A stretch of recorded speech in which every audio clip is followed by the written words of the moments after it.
So if you're only starting your weight program at the age of 50 after menopause, you've got to spend 10 years building up. How do I lift weights? How's my form?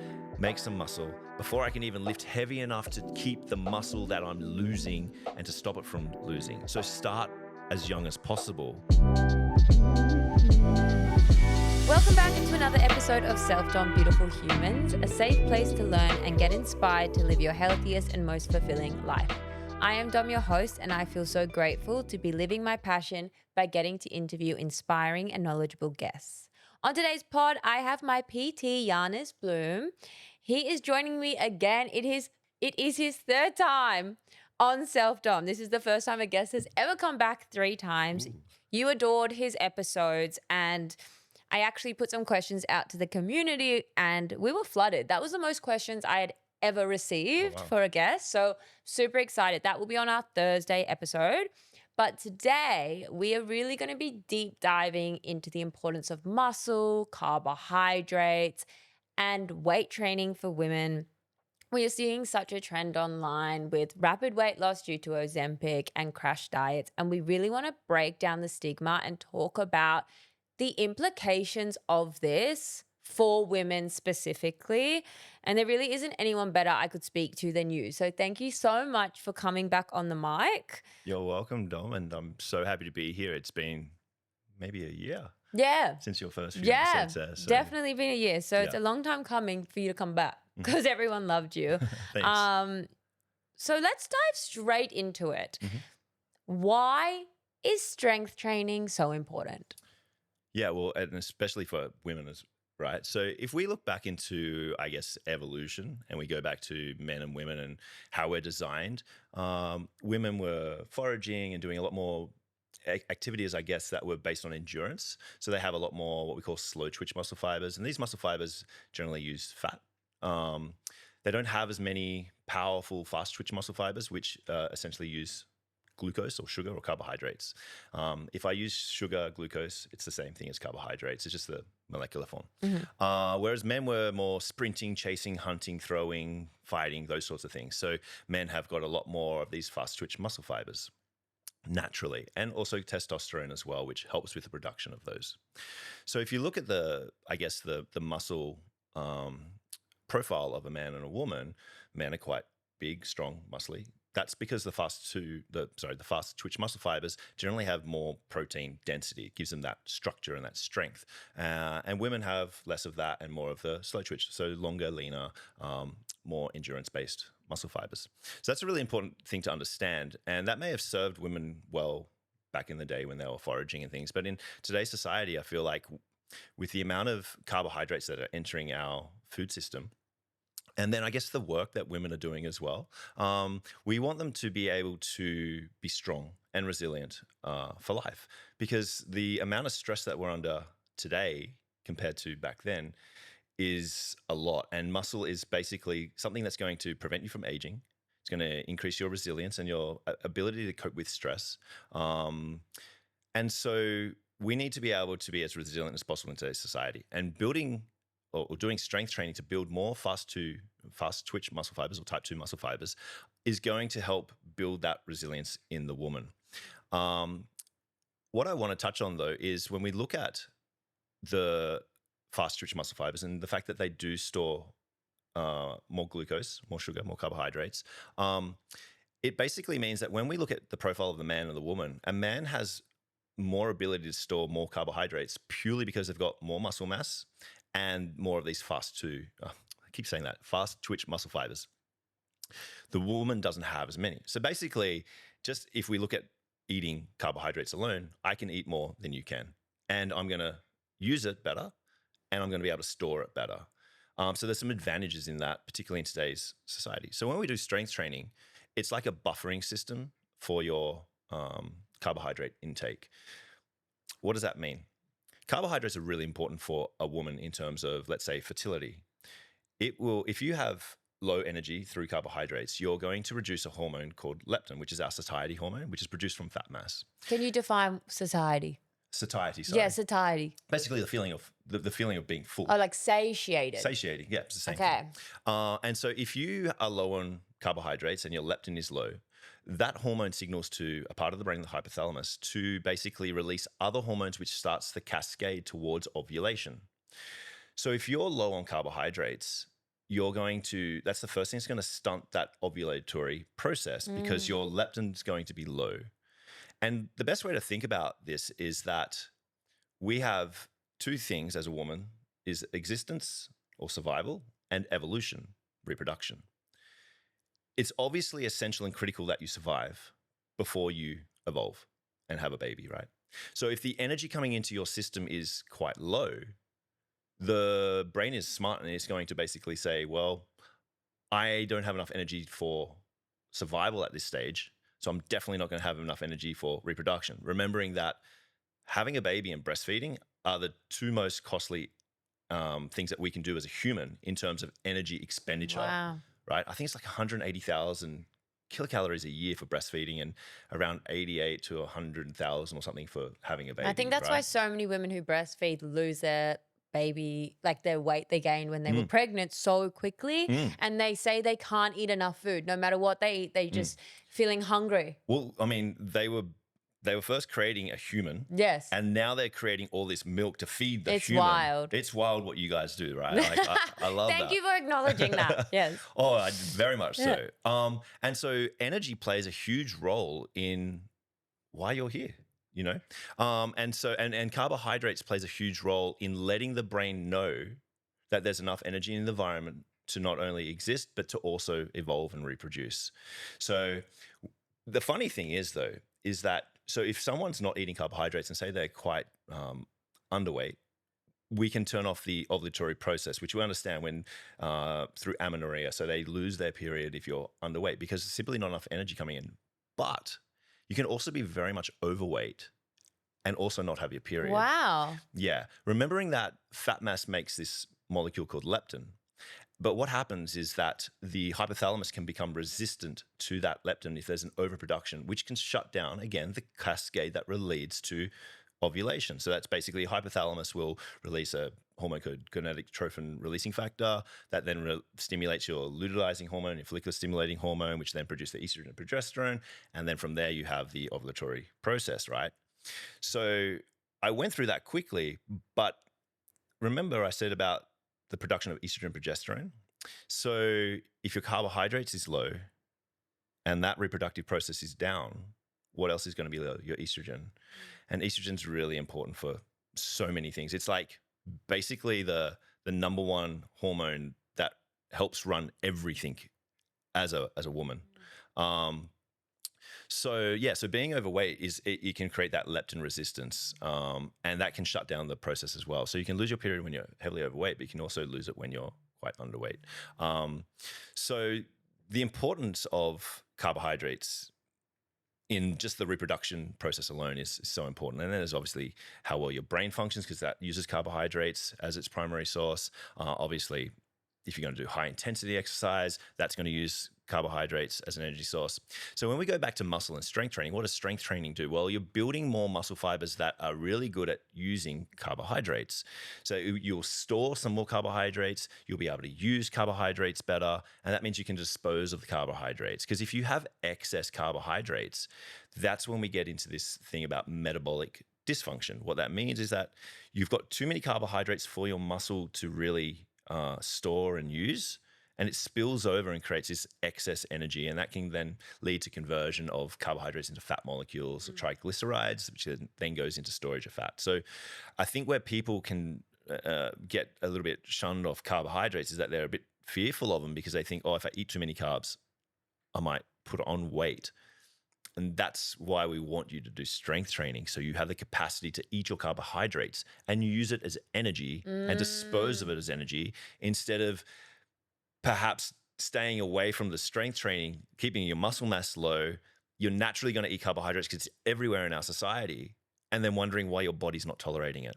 Women are much better, thanks to estrogen, at fat oxidation. So using fat as your molecule of energy, which is fair. But then you go into the gym and the people that are still doing those high intensity, or what Stacey Sims calls those moderate intensity workouts 5 days a week, the boxing classes, the HIIT sessions and stuff, constantly doing it. But you're better at burning fat than you are at sugar, and you haven't eaten before you've worked out. So that's increasing your stress hormone, cortisol, because you need to have sugar to do anything that's high intensity, because fat just doesn't burn fast enough to support the muscle. So if you don't eat before you train, that cortisol goes up to release and make sugar go into your bloodstream to support the muscle mass of the workout that you're just doing. And that's where that stress inducement comes into for women when they do training fasted. So we don't want that. And I think we've spoken about that before. Men with that muscle mass and the sugar already in the muscle can sort of get going without having to eat glucose before or sugar before they start exercising.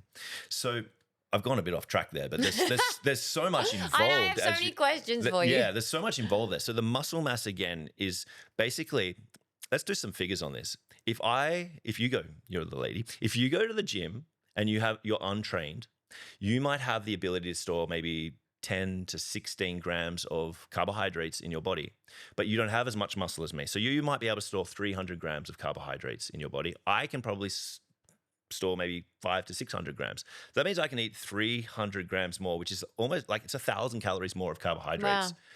It's not going to affect me because it will just get sucked up into my muscles. It will get used when I go and do some exercise, and my function of my cells is going to be really good. But if I gave you that extra 1,000 calories of carbohydrates, your body can't tolerate that.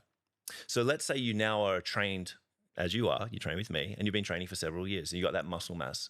We have now got your muscles can now, instead of storing, say, 10 to 16 grams per kilogram of muscle, you can now store 25 to 40 grams of carbohydrate per kilogram. You've now gone up from being able to store, let's say, 250 to maybe 500 grams of carbohydrates. You've just allowed yourself every day to be able to manage an extra 1,000 calories through your strength training. Those numbers are insane. So you can double the amount of carbohydrate intake that you can manage, and you're doing it in a really good way by storing it and using it. Okay. And this is where toning comes into it, because then all of a sudden you've now got a little bit more muscle mass. That muscle mass is volumized by the carbohydrate, remembering that the carbohydrate molecule will hold on to 3 grams of water for every gram of carbohydrate, which gives you that nice toned look. If you go on a bit of a carb deplete, or say you do a big run, but you don't refuel the carbohydrates, you can look quite flat. You've sweated out the 3 grams of water, you've lost some grams of carbohydrate, and your muscles look a bit flatter. But then when you eat a nice glucose carbohydrate meal with some protein and volumize again, you got that nice look about and shape about in that curve again, which is what we try to achieve. So those numbers are incredible, right? So people come into the gym and say, oh, so-and-so can eat whatever she wants and looks great all the time. And yet if I eat some carbohydrates, I feel puffy, bloated, or I feel like I'm putting on weight straight away. Well, it's probably got a lot to do with the composition of the muscle. How much muscle mass does she have? How well trained is that muscle? But then also, how well does that muscle utilize carbohydrates and switch between the utilization of fat and carbohydrates? So the strength training, again, will teach your muscle how to use carbohydrates and how to use fat and bounce between the two when required to do so. And that's why you can rock up as a trained person, Dom, and you'll jump straight into the high intensity and the strength, and then you can recover pretty quickly, and you'll go and use more fat during your higher intensities because you're just better at it. But when you need the carbohydrates, it's there and it's not stressing you out. And this is why when the girls bring their boyfriend to the sessions, right, the guys are dying, because the way I train you girls is strength training, but you don't have to rest as much as a male, because at the same intensity, if you and I are working at the same intensity, say we're working at a level of 6 or 7 out of 10 intensity, you will be able to use fat at that intensity more than I will. I'll be using more carbohydrate. And when we use carbohydrate, we release more lactic acid. So I burn up a lot quicker than you do, and I can't keep up with you doing the same thing at the same intensity. And this is why the guys are struggling, because they're not training like we do. They'll often do the heavy sets, rest for 3-4 minutes. They're trying to gain a lot of bulk and stuff. It's not that they're unfit, because they are fit. It's just that they're burning up more than you are. But that's also a really good thing for the male, because that lactate has so many profound positive effects on the human muscle, but especially on the human brain. It can really create this stuff called BDNF. It's brain-derived neurotropic factor. It's like a fertilizer for your brain. So it just sprays all your little neurons in your brain with extra grow kind of molecules, and it helps with your cognition, your mood, your memory, everything like that. It's very neuroprotective. So the fact that we burn the carbohydrates in that state is helping our body become more resilient. And we want the girls to get into that high burn state. But if you don't have much fast twitch muscle fiber, you don't have much carbohydrate, your body's going to struggle to burn carbohydrate well enough to create the lactic acid to then promote the lactate that goes through the bloodstream to give you all the good benefits that it has. So can you see how complex, but how like beautiful having muscle and carbohydrate in the body can be for our strength, our resilience, our function, our reproductive system, our injury risk, our disease prevention, our longevity, our anti-aging. These are all the things that muscle, trained muscle, and good carbohydrate intake do for the human body, especially for the woman. Wow. Okay. There's a lot to take in, There is guys. a lot I to hope you're take in. taking notes. Yes. You got a little self-journal out there writing. Absolutely. I thought of something here. Mm-hmm. I think about the girls who do that moderate intensity every day, and then the women who complain about being skinny fat. Mm-hmm. Is that kind of where that happens? Absolutely. Because you were saying how, you know, someone who is obese could also lose their period, someone who's underweight could lose their period. Mm-hmm. But then some women are this skinny fat, and they were talking a lot about this at Wanderlust because we're seeing more and more of it. What does skinny fat even mean? Okay, so skinny fat is basically bone and fat with no muscle. And the reason why the overtraining can do that with the underfueling is because the human body still needs, at that intensity, sugar. And if you don't put sugar into the body, it has to break down things like muscle to find the resources of sugar to support maybe not the muscle, but the heart and the lungs and the liver and everything else and the brain that's going through this stress response that moderate intensity is. So that sort of training, first of all, without the fueling, is upping your cortisol. Okay, so, and if you do it 5 times a week, well, you're just sitting in high cortisol. So that's our chronic stress, which is going to lead to chronic inflammation, and that's going to lead to that puffiness. Then you're also like breaking down muscle to find glucose, because we can use amino acids, which is basically the fundamentals of protein, which is the fundamental of muscle, right? So we can use the amino acid to create sugar molecules to help fuel the body because they're not fueling enough. Again, why eating your carbohydrates before and after is so critical, as well as your protein. And so over time, the stress hormone cortisol is going to dump more fat around your organs, what we call visceral fat, because it puts it there so it's nearby to the organs. Because if you're so stressed, you're in chronic stress, your whole body's in fight or flight all the time. It's just thinking, I need fuel nearby my organs because they're all trying to run around and manage what's going on. You're breaking down your muscle. So that's giving you that skinny fat look. So that just leaves you with bone, which is probably depleted and osteoporotic or osteopenic, which is on the way to osteoporosis, because the muscle needs to be stressing the bone to be creating the strength in it. And then you're building more fat on top of that, which is giving you that fat look. But the problem with going down that road, and this is also what scares me a little bit about the Ozempic thing, but the problem about losing your muscle and getting to that skinny fat is that muscle takes years to develop. Fat doesn't. So if you've now gone and lost all your muscle mass and you're sitting there going, I don't feel so great about myself. I don't feel toned. I'm just like, why am I putting on excess fat? What you've done is create a hardship for the next year or two, because you're then going to realize you need to eat more carbohydrates. And then you're going to have to do your strength training. Yeah. Because like then you're going to have to build your muscle back to strengthen your bones, to regulate your energy, to regulate your hormones, to increase your metabolic function again. But what's going to come on first? Fat. Why? Because muscle takes years to develop. How quickly does fat take to develop? Not very long at all. So you've gone backwards by thinking you were trying to do the right thing. And this is why podcasts like this are so critical to get this information out, to understand that muscle and carbohydrates is what's going to get you to where you need to get to. Taking away muscle and stripping back carbohydrates is only making you go in reverse, and then you've got a longer hill to climb. And it's sad when you think about it, because even no matter where you're starting, it's already a mountain. And we were born with more muscle than we're going to have if we go backwards in that state. So going down and losing muscle and not eating carbohydrates, you're sliding further and further down, and you're going to have to get back. And the problem is that you've probably also created a bit of a mental state where you're now fearing the carbohydrates, and you have to get over that fear first to go and eat them. And then you have to understand that, okay, I have to accept that I'm going to put some more fat on now before I can build muscle, purely because muscle is going to take me a while. If you were a trained person, like if you had 10 years of training, you're probably not going to take a year or two to develop that muscle. It will come back pretty quickly because that's the memory cell of the muscle.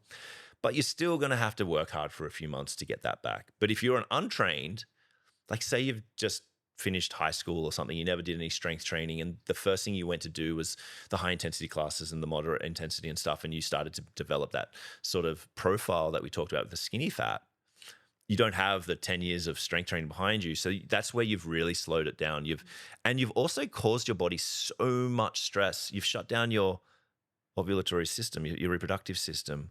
Therefore, your estrogen's low. And like I said, therefore, everything in your body is going to start having issues, from your hair, your skin, your nails, and I think the critical one about that is, let's not forget that the human heart is a muscle. If your muscle has decayed on your body, your heart has decayed. Your heart has gotten smaller. It's about energy efficiency. The human brain will look after you to survive today. It doesn't care so much about tomorrow or the next week or the next week. It cares about today. And if you're not supplying enough energy for the human body, the first thing to go is the muscle, because it's the most metabolically expensive thing that we have. It costs a lot of energy and food to run your muscle. And if you're not doing anything to push that muscle and you don't have the food coming in, it's just going to break it down. It's only going to have enough muscle that it needs to support you for movement. On that topic, let's push forward a few decades as a woman, even more than that. Let's go to when you're 70 or 80 and you are becoming quite frail, and you never did your strength training. And if you ever, I'm like a clinical observer of the human. So when I'm walking around Bondi, I just look at people and observe movement and shape and things like that. And when you're looking at someone that maybe in their 70 or 80 or 90 walking around, they don't walk very fluidly. They're not very dynamic. They're quite stiff and rigid, but they're able to move through life just. They're generally quite small and frail people, aren't they? They don't have much muscle on them. Muscle is our dynamic stabilizer. It is our power propeller. So when we get older and we lose that, we still need a locomote to get to the shops and to do things, don't we? But without the muscle, the connective tissue is the last thing that's holding our bones in place. So we're kind of moving rigidly because connective tissue is quite stiff and brittle and rigid. So when we can build muscle at a young age and keep that strength training up throughout life and maintain that muscle support, we are going to be able to be a functional human until the very end and move and have that injury risk deplete. And muscle's so important. And when we go back a few years now into that sort of 40s and 50s range with the menopause thing, where our estrogen drops so low that there's a huge decay in muscle atrophy. So our muscles are basically breaking down. And this is why osteoporosis becomes so much more prevalent in women after menopause, because it's your muscle that pulls the strings on the bone to keep them strong. So we need to make sure that we're lifting heavy before we get to menopause. So we've got that good base. So, we'll do like 15 reps, 3 sets when we start. And then sometimes if we want to go heavier, we'll do like 6 to 8 reps, have a bit more rest and really hit that. Remember when I make you do like heavy hip thrusts or heavy deadlifts? I can't make you do that if you're just starting. No. It's dangerous, right? So if you're only starting your weight program at the age of 50 after menopause, you've got to spend 10 years building up, how do I lift weights? How's my form? Make some muscle before I can even lift heavy enough to keep the muscle that I'm losing and to stop it from losing. So start as young as possible, particularly between your 20 to 35-year-old. That's when you're at your peak ability to grow muscle anyway. Make yourself as strong as possible, as educated as possible. Know how to move your body with lifting weights so that when you get through menopause, you already have the foundation and all you need to do is keep lifting. And you're going to be able to defy the gravity of menopause, and that basically starts to wind you down sooner than you need to be. And going back to the carbohydrate thing, when you go through menopause and your estrogen gets low, well, when you're a 20-year-old and you cut the carbohydrates, remember I said you shut down your reproductive system and your estrogen gets low, it's like you've just forced yourself into menopause. The destruction of that. No one wants to do that. The destruction of that as a 20-year-old, and it's purely because you weren't aware. Or the internet's feeding us fake stuff. Yeah, the social media. Yeah, I feel like growing up, I was always so scared of carbs. But I also think it comes down generationally. Like I remember my mum, she'd always get the salad. You know what I mean? And then you grow up seeing that. And then online, you don't see many carbs in people's donor plates. And people are cutting carbs and showing their results. And maybe you do get short-term results, but we're talking about longevity here. We're talking about from now until you're 100. How are you going to get there? Muscle mass. And you said the short-term results, and they obviously they're there because we get to that skinny fat. Yeah. But they don't show you like the Biggest Loser that's been filmed for many, many years in America. They don't tell you that every single one of those people rebounded and went back to their weight or even beyond that because they destroy the metabolic function that the muscle has with the carbohydrate. So yes, you can make a short-term little small person, but long-term, you're going to pay the price for that. Biology always has a cost. And we have to accept that biological cost and be aware and try to get in and prevent these younger women getting into that stage before they learn the cost of it. I think that's fair, right? I think that's what we're here for, is to try and help the young women prevent putting themselves in a situation that's going to cost them so much more in the future with these sort of conversations. So yeah, no one wants to have low carbohydrate, low estrogen, and then lose their period and basically put themselves in menopause 20 years before, do they? Because imagine then how hard menopause will be when you've built your way back up, but you still might be suffering some of the consequences of what you put yourself through. And it's not just you put yourself through, it's the people around you as well, your family and everyone else, right? Everyone's concerned, and that makes life hard for everyone because we all just want to be healthy, beautiful humans. But I also think for me, when I used to cut carbs and be really strict, my energy was so low. I had no energy to give. You've got no libido. Everything isn't working because you're focusing on one goal, which was to be skinny. And I was saying to Tom the other day, I've never felt more energized in my life.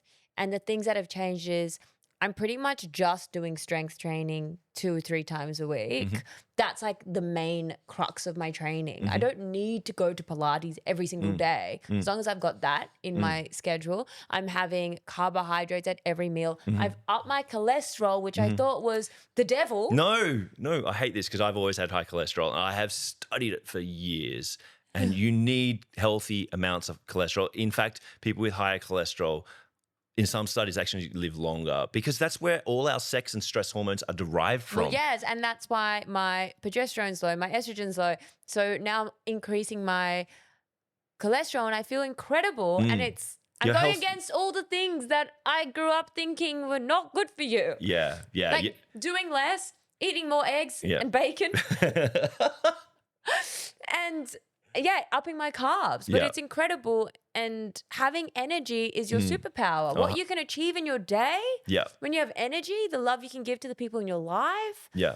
I think I'd like to just from that point segue to kind of like what I discuss with my clients is like building a plate I want to talk about how many carbs we need because I Yeah, think that is the perfect. question. So what I'll We're do- all worried. what- We're all asking. What I'll do is I'll go through the 4. I'll go through the protein, the carbs, the fats, and the fiber. Great. Very simply, okay, so that you guys, I'm not going to be talking about what is carbohydrates or how, like, We've got episodes on that. exactly. I'm going to be telling you exactly what it is for your body. So let's start with protein. Now, every single cell, even our DNA, everything is made up of amino acid chains, proteins. Protein is the scaffolding, the structure of the human body. Every cell in your body has a lifespan.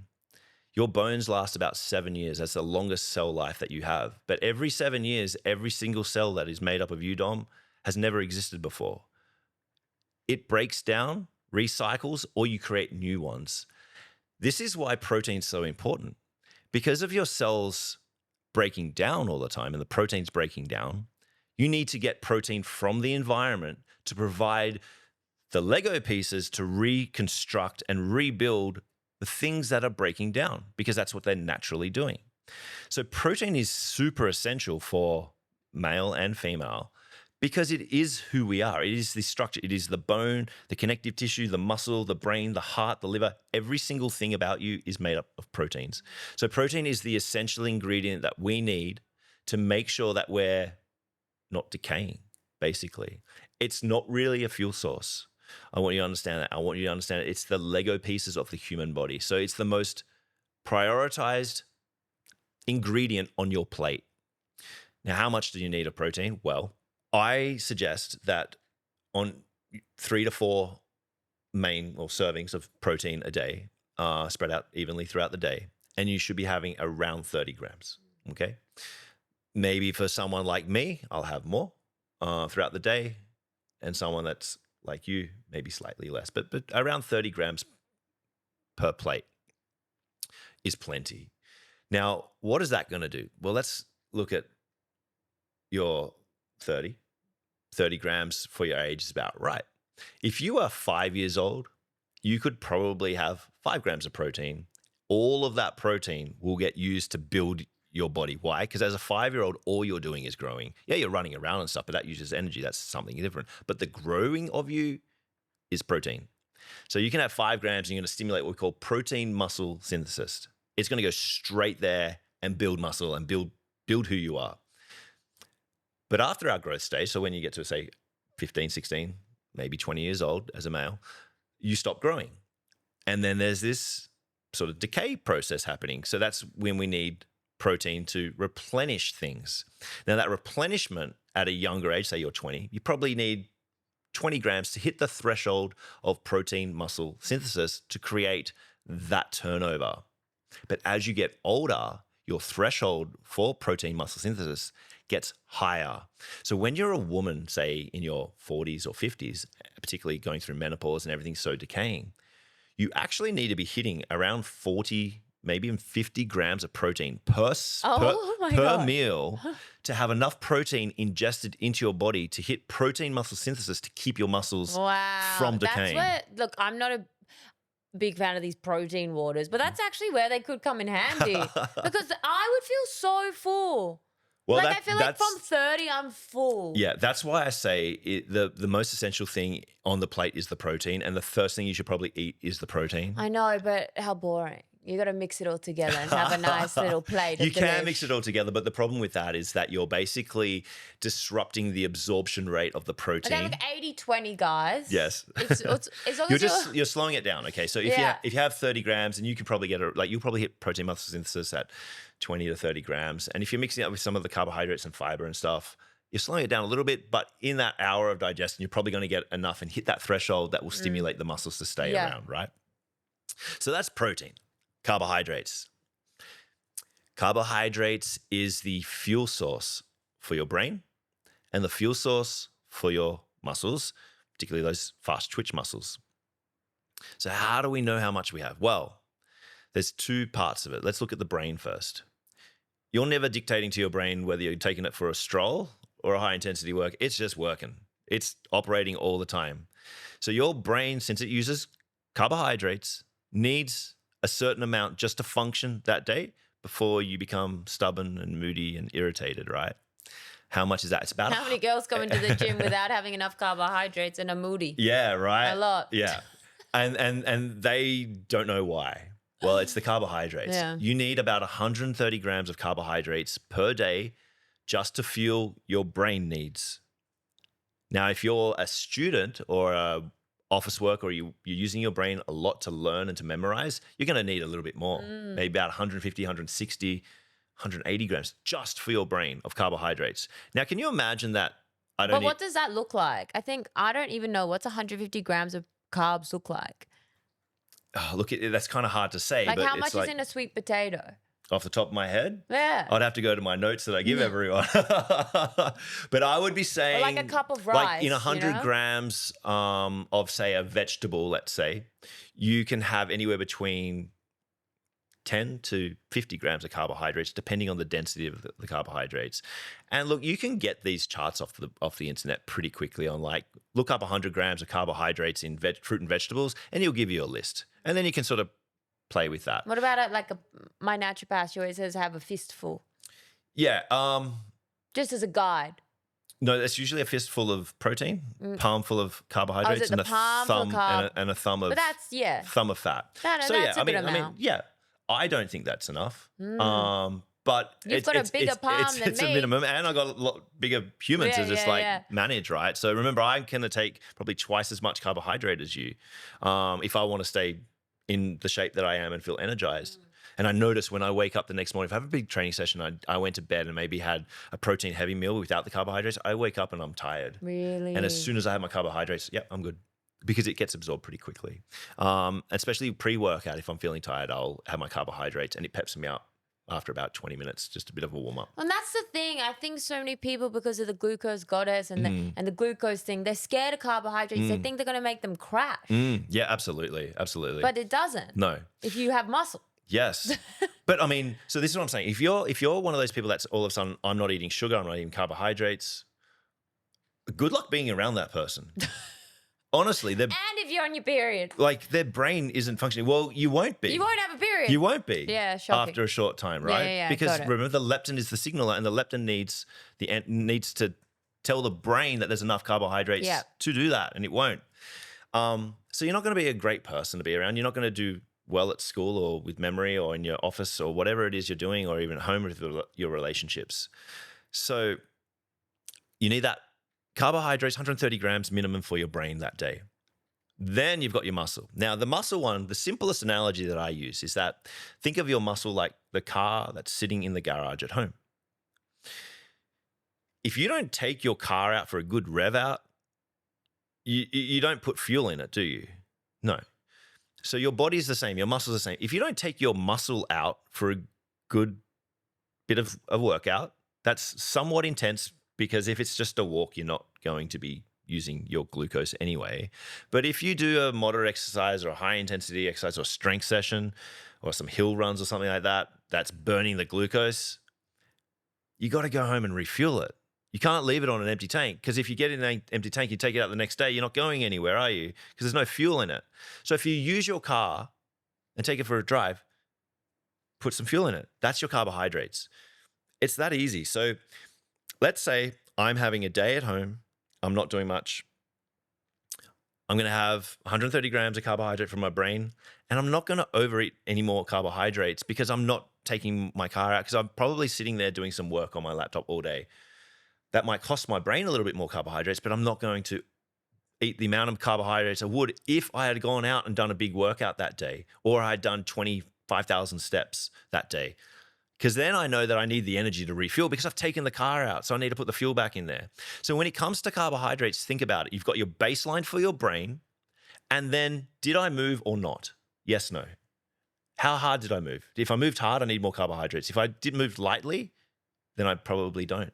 If I moved lightly for a very long period of time, like I went hiking for 8 hours, definitely going to have used the carbohydrates, because you're not always just going to be in fat. So look at it on the intensity and the duration of your movement that day really dictates how much more carbohydrate do I need to add on top of the stuff in my brain.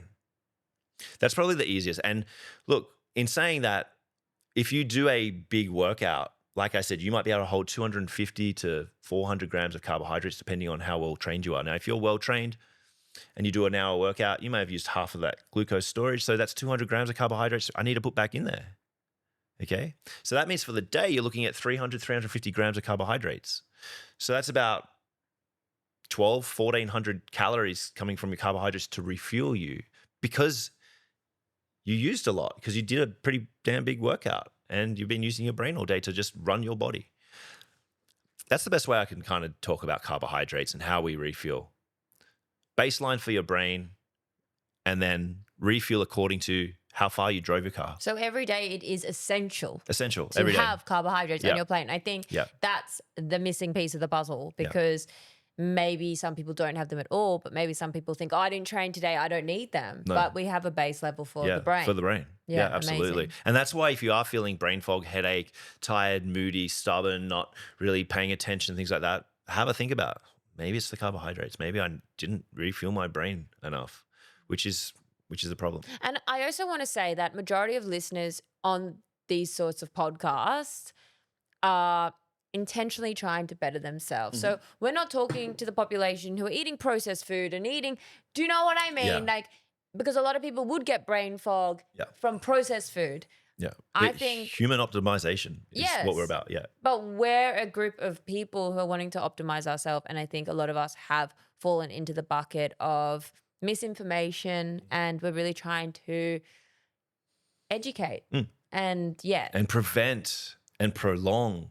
Yes. Prevent disease, prolong longevity and our lifespan and our health span altogether. And what you do now, I think you don't think about your future that far We- ahead, but we don't. you have to. And when you cut out the carbohydrates, you definitely don't.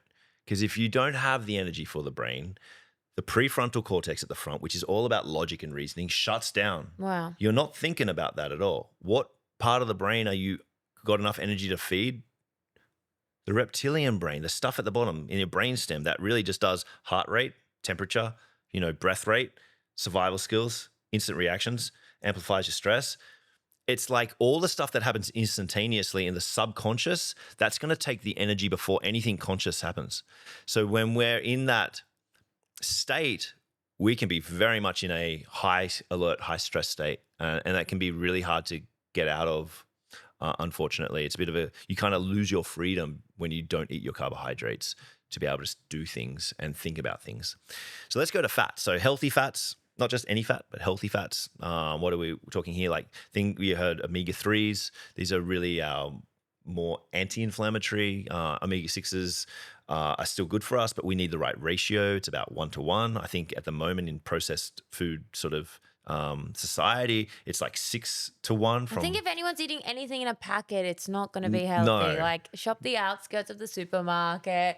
Correct. Often building a plate is so basic. It actually is. But we've gone really far gone. Yeah. So I think it's We've really... made it complex, We've but made it I'm complex. trying to just break it down to make it as easy as possible. So, So talk about fats. So with healthy fats, we want those omega-3s. We want the avocado, we want the fish, Olive oil. It's my favorite. Walnuts, Nuts, yum. flax seeds, chia seeds, all those kinds of things, right? So those healthy fats are so important to fat metabolism, to our Hormones. brain health, to our hormones and our cholesterol.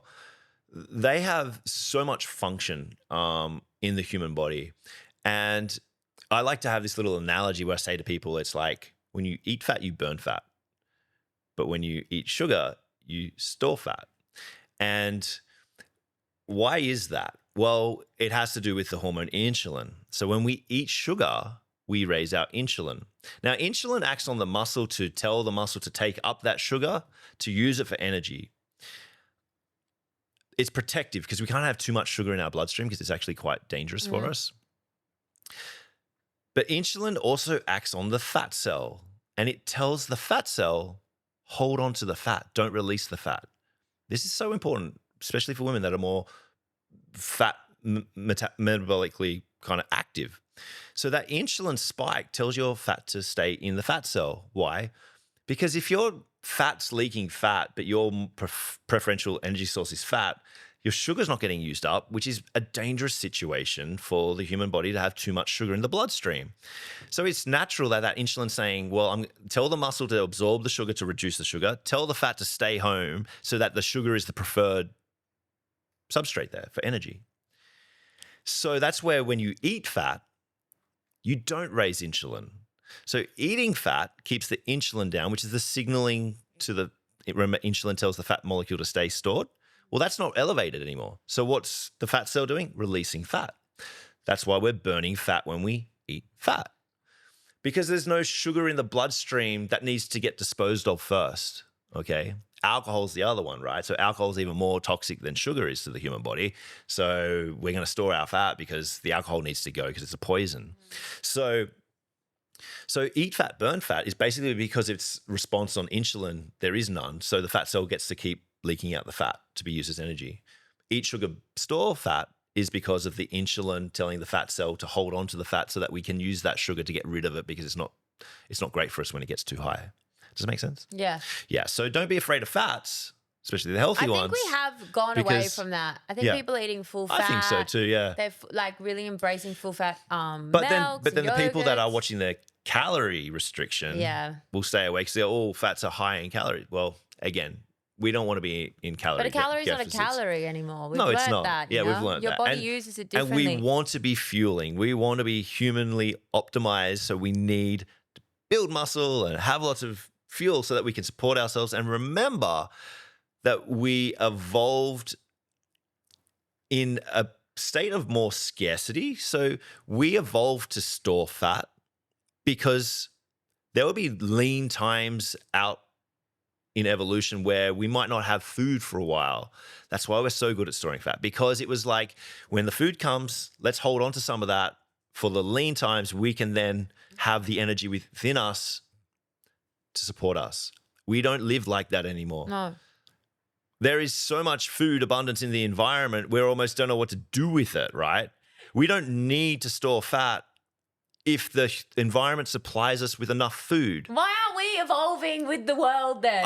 When do you reckon we'll evolve at the same time? I think it's in our instinctive brain still working quicker than our conscious brain. So we just like blah, blah, blah, blah, eat and feed the subconscious physiology. Yeah. But what we have to remember is that if you feed yourself enough food, your body is not going to need or want to store fat. It has no desire to, because it understands the safety of the environment in place to give you enough food to survive.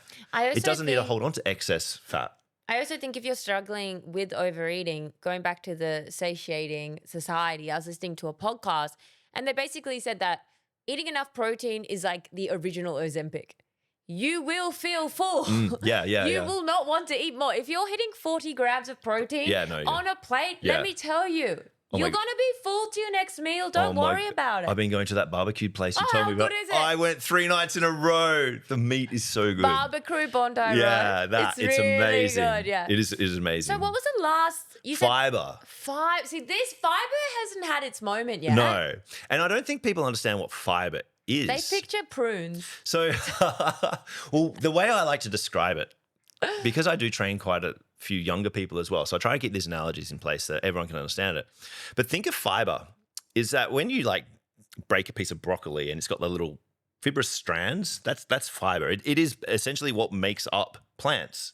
When we chew on that and eat it, it goes into our digestive system. We don't actually absorb fiber. Our microbiome definitely feeds off it, so it's really good for our gut health. But think of fiber as like a fishing net running through the ocean and catching, let's say, the plastic waste or the things that aren't there. And obviously we don't want them catching the fish and stuff like that. But it's like this netting going through your intestinal system and picking up things like toxins and bacteria and excess estrogen and things that aren't required to be there. And then that makes our stool, right? So that we then release that from when we go to the bathroom.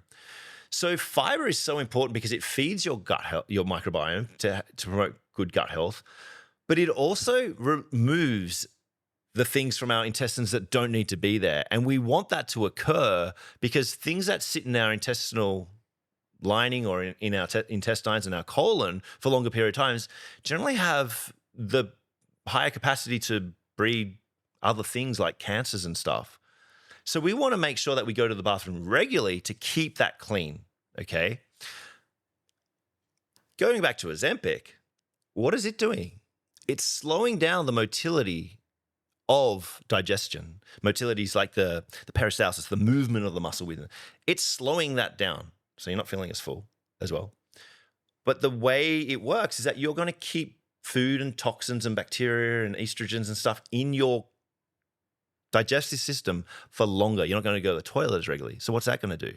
It's going to up your incidence and risk of cancer. Okay, and people don't know about that. The thing about Ozempic is that all the studies have only been done on overweight, obese people. And there's no long-term studies because honestly, 68 weeks in some of them that's just barely over a year. There's no 5, 10, 20-year follow-up studies on this just yet. There are 0 studies on a young woman that has normal amounts of body fat taking Ozempic to get small. There's no studies on that. So any risk is unfounded because it's only going to get extrapolated from studies from obese people. But how accurate and reliable is that? It isn't. So anyone going out there and just getting Ozempic because it's so easy to get now without even seeing a doctor off the web, anyone going out there and doing that and reading the labels and go, oh yeah, I'll be fine, that's fine. Yeah, none of that relates to you if you are not even overweight or obese or struggling with, say, a metabolic dysfunction. So you're really putting yourself at danger. You don't know what it's going to do. And like gastroparalysis is a really thing. Like if you lose the ability for your stomach muscles to even move anymore and you can't digest food, you will live the rest of your life being fed through a straw, and that's a horrible way to think. Of course, it's probably pretty rare, but these are the sorts of dangers that we may be putting ourselves into because we're uneducated about it.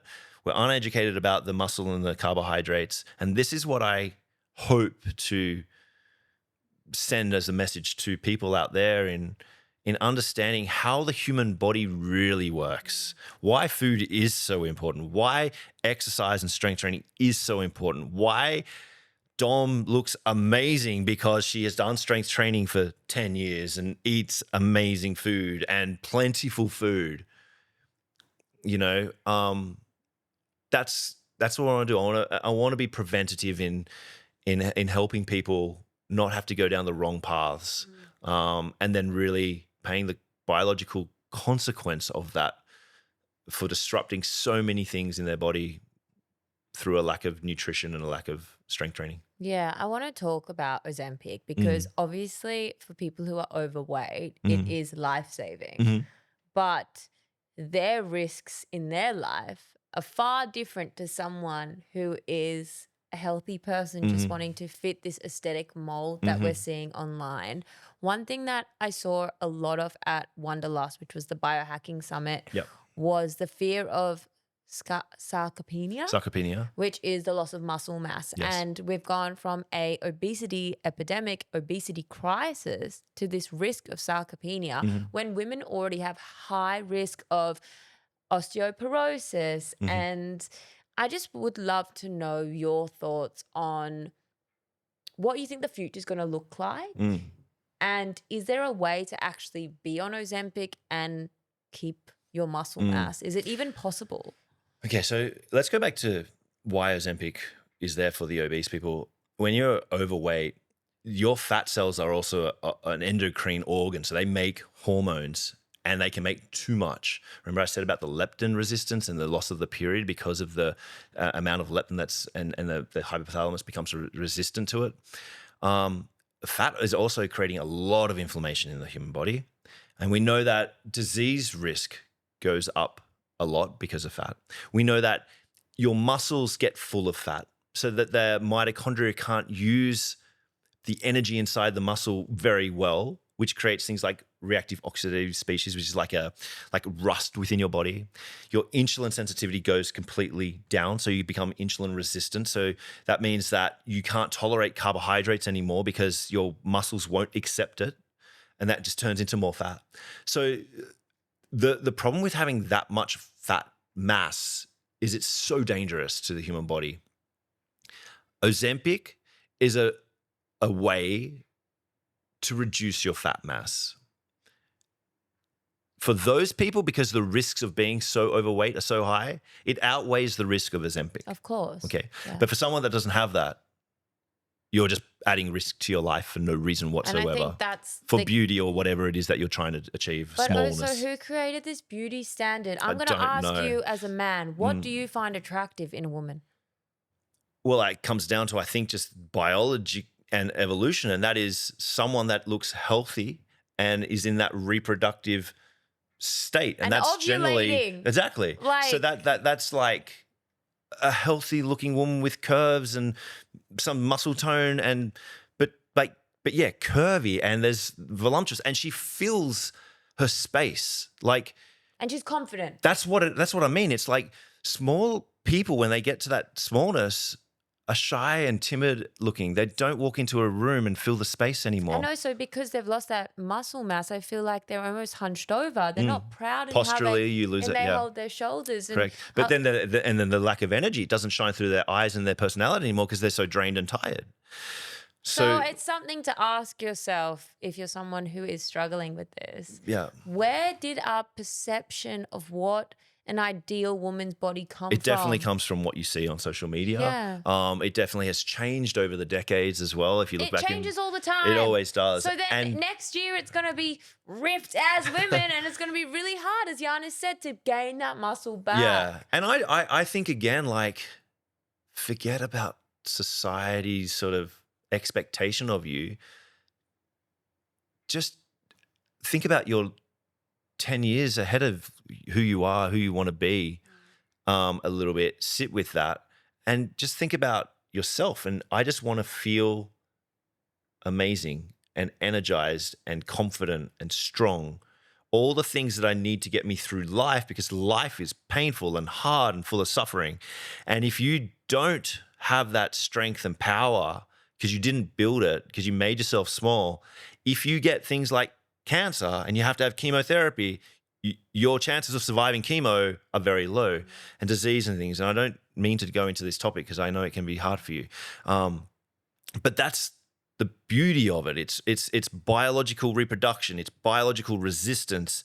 It's longevity. It's anti-aging. Like, oh my God, when you get small and you lose your muscle mass, you look 10 years older, because it's the muscle mass and the fullness that gives us the beauty of youth and makes us look amazing and keeps us strong and our posture and everything like that. So going back to the Ozempic thing, it's like, yeah, if you're small and you're taking Ozempic, you're just adding so much risk to your life unnecessarily. The last part I want to touch on in this episode before we dive into community questions is rest. Mm-hmm. That's something that I've learned in my life. Rest is so valuable. It's so important. Every top athlete focuses on rest. Yeah. What do you see in the gym when it comes to rest, and why do you think people can be resistant to it? Rest is an interesting one. It's hard because I'm not there. I can make you. You're crazy though. You do so much. I can make you. You know, he's a firefighter. I'm sure I've always said it on the other 2 episodes, but he firefights and then he's also a full-time I know. PT. My housemate's like, how do you home. have the energy to do what you do, Dane? Carbohydrates. I love what I do. And I do. I honestly, I don't know how many calories. I reckon I eat like 6,000 calories a day. He's always ordering Uber Eats. I'm to the always gym. eating and you know, I do my exercise, but I listen to my body and I try to get my 8 hours sleep every night. So I do the things that matter the most first and then build from there. But rest, when you're in the gym with me, I can tell you to lift a weight and how hard to go and stuff like that. When you leave me, you're on your own. So if you rest, I can tell you what to do to rest, but if it's up to you if you do it or not. And I got eyes and ears everywhere. I know who's resting. I know who's at the Pilates classes in Bondi there. I know who's running on the streets. I get told everything. So when But I just also want to say that I've lifted heavier than I could, and I haven't been training as much. I've been resting more. Yeah. And well, that comes So down that's interesting. That comes down to nervous system, right? That says that you're not in a chronic state of stress. That says that your phone battery got used up and you chucked it on charge until it was 100% so you could come back in and go and hit it again. Because it's like nervous system is electricity. So when you think about the power in you, if you drain that from a workout and then you don't rest and you come back, let's say the next day or 12 hours later and do another workout, your phone or your energy system is only a quarter to a half charged. So then you've only got a quarter or a half to give. And if you're doing like a heavy lifting session, you're not going to be able to use all the muscle fibers in, say, your glutes, because the power in your nervous system isn't there to be able to call everyone in to lift that heavy load. And you're going, God, things feel heavy today. God, I feel tired. So yeah, you got to eat to recover, but you got to rest to actually recover the nervous system. And if you don't, you're not going to perform as well. And if you're not going to perform as well, what's the point? Like, because you're meant to be hitting your marks and stuff like that so that you can adapt from that stress. But if you're always coming in underdone because you haven't rested, you're never hitting your marks, and your progression and all your adaptations and where your goals are just so much further away from you. But I think when it comes to rest, it's like, well, what is rest? Well, obviously getting your 8 hours sleep, maybe even 9 hours. But the beauty of exercise is that you sleep fuller, you sleep deeper. That sleep is going to be so much more productive when you are fit and healthy and you do work out in the first place. But then there's things like active recovery, like walking and maybe yoga if it's not too hard, and maybe saunaing and having a good conversation with a friend, as long as it's not too deep and heavy, which can be exhausting as well. That was interesting because yesterday I went for lunch with Sash, like my oldest best friend, and my aura ring was like, you've had a more restorative day than you usually have. Nothing changed. I just had lunch with a friend. Yeah, it's but so that's good for your nervous that's system. healing. Yeah. You had your food, you sort not of on your discuss phone. things. Exactly. So good. And so when it comes to rest, like when you're younger, you're a 15, 16, 17-year-old teenager, you're full of beans. You can probably afford to do a workout and then maybe a run in the afternoon, and your recovery is so fast. You get to 25, still pretty good, but then when you get to 30, 40, 50, the amount of time to recover, your nervous system takes more time to recover. You're not going to train 5 or 6 times a week as a 40, 50-year-old, but you can probably get away with it as a 15-year-old because you're just like that. There's never a time in your life where you got more energy in your life, right? And you just recover so fast and you're growing and it's like, wow, right? This is where I get a little bit upset with the school system. We're sitting down and we're like the most energetic little things, and then we're forced to sit for 8 hours and we got told we got ADHD. No, they're just balls of energy wanting to run around and learn through kinesthetics, through their movement and their touch and stuff. So yeah, rest is dependent on age and also fitness and also lifestyle. So like if you work an office job or maybe you're a shift worker, right, where your circadian rhythm's out of whack, that means that your recovery from workouts is going to be harder. If you have a good routine, like say you do Monday to Friday in an office, you get to work out, you go to bed at the same time, you've probably got a better, smoother circadian rhythm. It's always aligned because you've got a little bit more profile. But nurses, firefighters, these sorts of people, like hats off to them. It's like, it's you. Oh yeah, I know. But like it's hard. The night shifts are hard. They really throw you out. And then that changes your hormones and it changes your appetite and it changes your neural strength. So understanding that, there's a lot of things that go into recovery. But this is what I want to say on recovery and rest is that sometimes people struggle in stillness. Sometimes people have got a lot going on in their mind, and sitting down to rest isn't something they want to do because it could actually be a little bit more terrifying for them, right? And so before I came in this podcast, I thought, I've been working with a lot of people lately. And one of the girls I was working with has been journaling. We love journaling. She's been doing it for several years. And it's a really good way to reflect, introspect. So basically thinking about your inner self, what you're feeling and stuff like that. It's a good way to set up your day, good way to end the day, good way to boost your mood or to change your perception. But what if you're locked in a state of fight or flight? What if your nervous system is locked there, that you're always feeling anxious and scared or fearful, or you can't change that through a thought process? And when I was speaking to this girl, and she's like been doing it for a few years, but nothing seems to be changing on that level. And something came to mind when I was researching breathing many years ago. And it's what we call CO2 tolerance. CO2 tolerance is basically the buildup of carbon dioxide within us. Now, people think that we breathe to breathe in oxygen, but that's not right. We actually, the thing that makes us want to take a breath is the buildup of CO2. It tells a little thing in the brain, the chemoreceptor, breathe, because that's kind of stressful. CO2 in the body is a liquid called carbonic acid. CO2 is what we release when it changes from the liquid through the lungs into a gas. So this carbonic acid builds up, and the chemistry of it changes the pH in our brain. And this is where breath work is so powerful for rest and recovery, because perhaps you can't sit still and rest because of your nervous system so wound up. So I can't just say to someone, can you just not do so much today? Because for them, that's not comfortable. So then we can go into a breathwork strategy of increasing our carbon dioxide tolerance, getting comfortable with the sensation within us. And very simple little exercise you can do is, there's two things. You can make sure that you're walking around and spending your day nasal breathing, because when you exhale through your nose,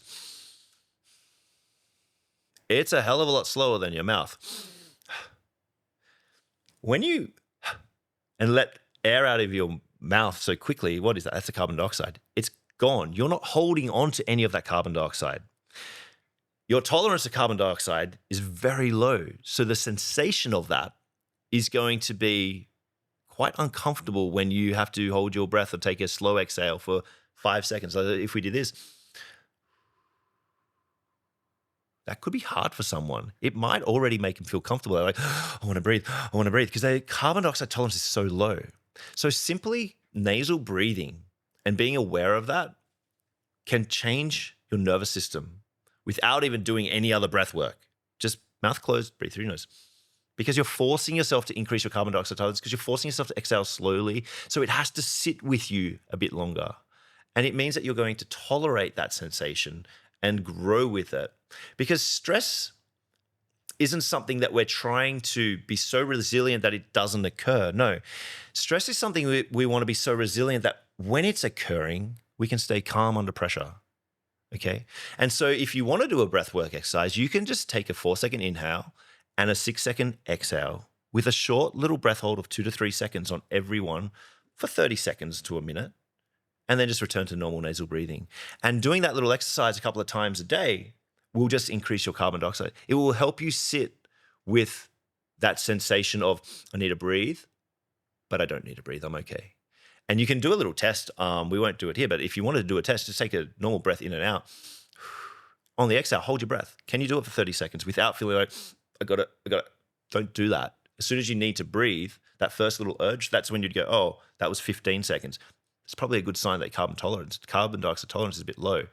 If you can do it for 30 seconds, it's quite good. You can adapt it even more than that. But just those little things, it's like that will get to your subconscious, your physiology.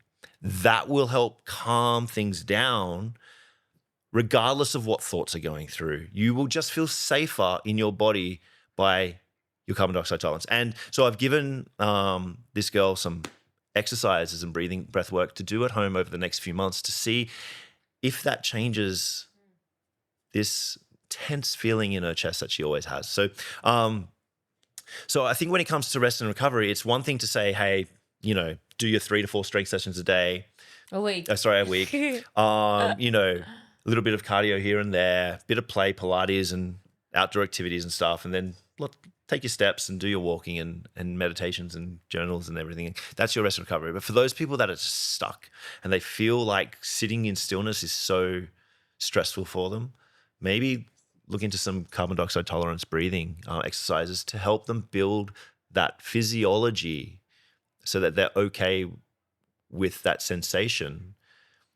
And so what I like to say to the ladies is that, like, the soft days make strong women. Okay, if you are always trying to have those hard days, you poor thing, you're breaking yourself down. You're not going to be strong. You're just overworked. And that's not going to be good for you. That's not going to be good for your relationships. That's not going to be good for your children if you're a parent. It's not going to be good for your productivity at work. No one performs well when we're overworked. Rest is the beauty of it all. So strength training requires it because you're breaking down muscle fibers and you need a certain amount of time to restore your nervous system and stuff. So rest and recover is probably just as important, if not more important, than all the other things we spoke about today. Because from a baseline of rest, you're going to be calmer, happier, softer, more polite, kinder. You're just going to be a really beautiful human.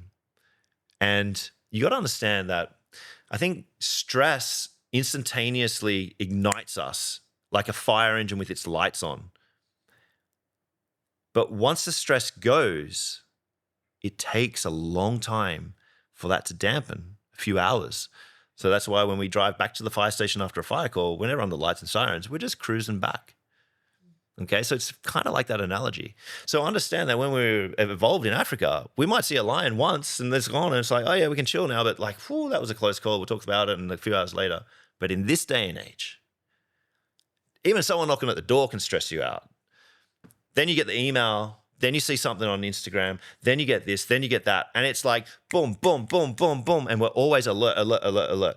Start to desensitize yourself by removing things, subtract for satisfaction. Remove things that are going to be triggers of stress in your daily life, especially in the evening, so you can sit in calm without the unexpected interruption, because it takes hours to downregulate. Yeah. It can take a millisecond to upregulate, but it takes hours to downregulate. So try to clear your space of that. Janis, you have so much knowledge in your brain. How do you fit all of that into your head? That is crazy. I learned so much. I'm glad and you did. I know that the audience is going to love this episode. We're going to now record our Thursday ep. So stay tuned for that, guys. It's going to be your questions. But for now, thank you so much for tuning into our Monday, and I will see you guys soon. Thanks for having me.